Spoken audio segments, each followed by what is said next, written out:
أعوذ بالله من الشيطان الرجيم. بسم الله الرحمن الرحيم. يا أهل الكتاب لم تلبسون الحق بالباطل وتكتمون الحق وأنتم تعلمون.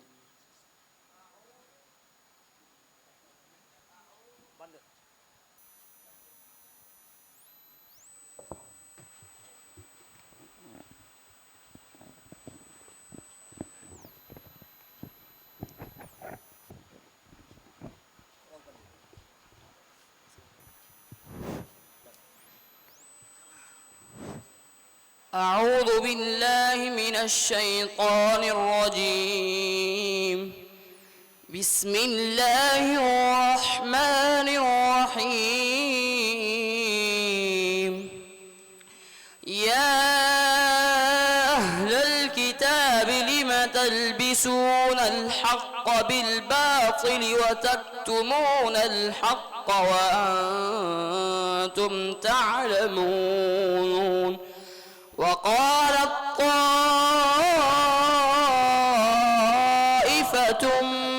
من أهل الكتاب آمنوا بالذي أنزل على الذين آمنوا وقالت طائفة من أهل الكتاب آمنوا بالذي أنزل على الذين آمنوا واجهروا واكفروا.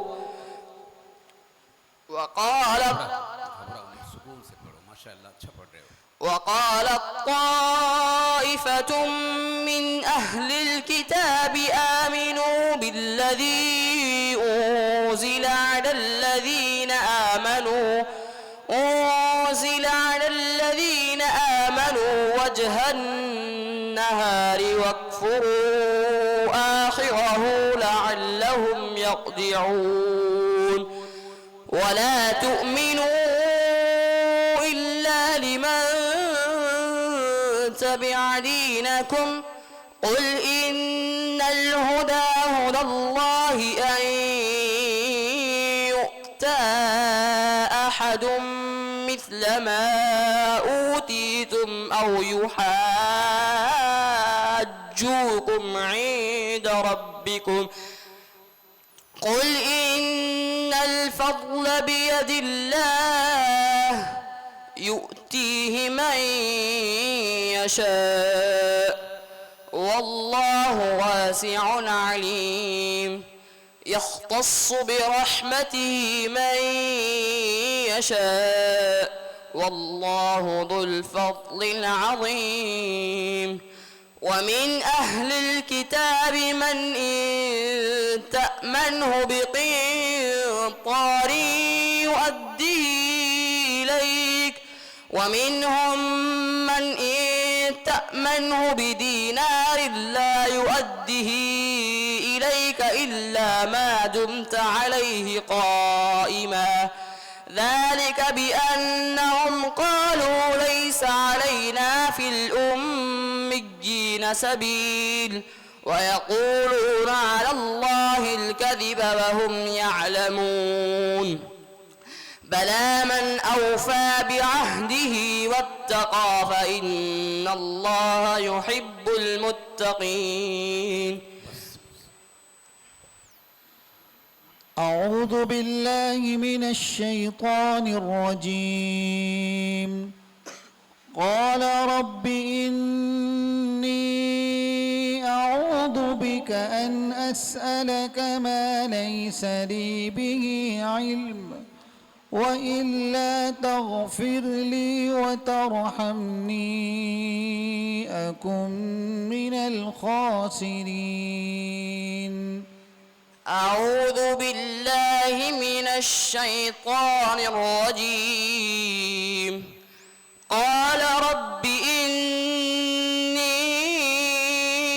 أعوذ بك أن أسألك ما ليس لي به علم وإلا تغفر لي وترحمني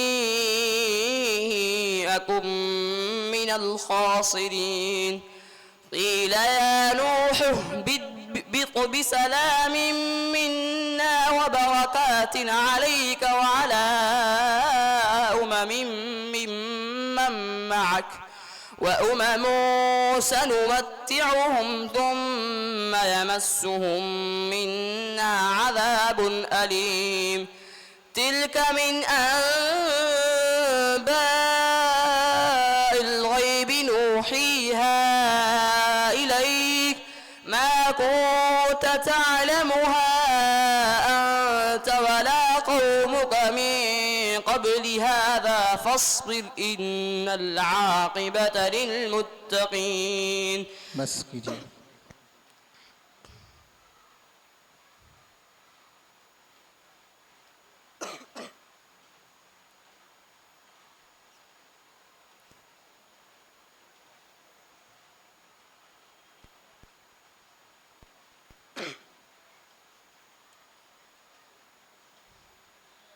الشيطان الرجيم بسم الله الرحمن الرحيم إن في ذلك لآية وما كان أكثرهم مؤمنين وإن ربك لهو العزيز الرحيم.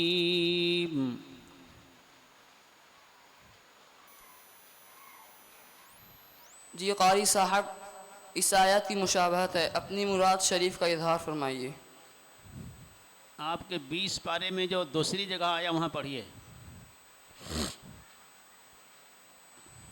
اعوذ باللہ من الشیطان الرجیم ان فی ذلک لآیہ وما كان اکثرهم مؤمنین وَإِنَّ رَبَّكَ لَهُوَ الْعَزِيزُ الرَّحِيمُ وَإِذْ نَادَى رَبُّكَ مُوسَىٰ أَنِ ائْتِ الْقَوْمَ الظَّالِمِينَ قَوْمَ فِرْعَوْنَ أَلَا يَتَّقُونَ قَالَ رَبِّ إِنِّي أَخَافُ أَن يُكَذِّبُونَ. اور آخر میں جو ہے اس کو پڑھیے.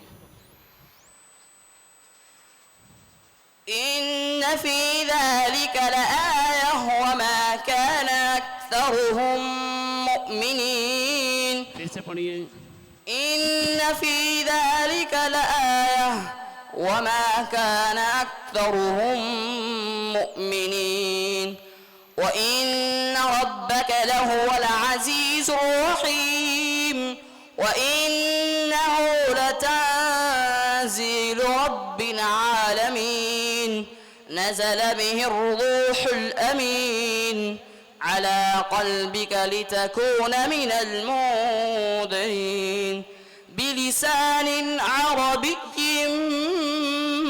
مبين وإنه لفي زبر الأولين أولم يكن لهم آية أن يعلمه علماء بني إسرائيل.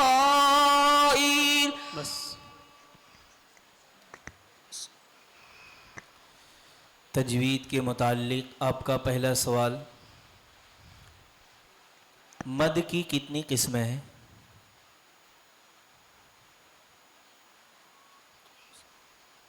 مد کی جی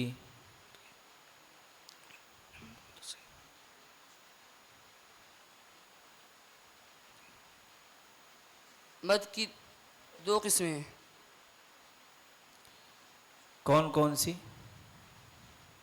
مد لازم، مد لین لازم.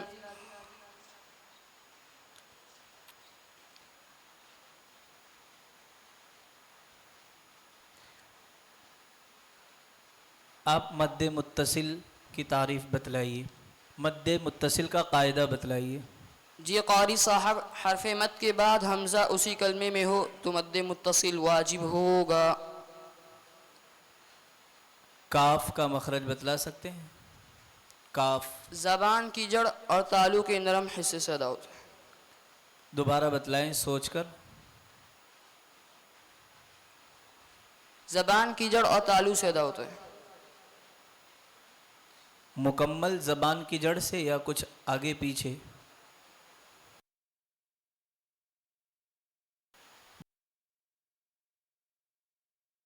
حکم حضرات نوٹ کر لیں، تشریف لا رہے ہیں مساہم نمبر 34 اور 17 نمبر بھی آ جائیں، 17 نمبر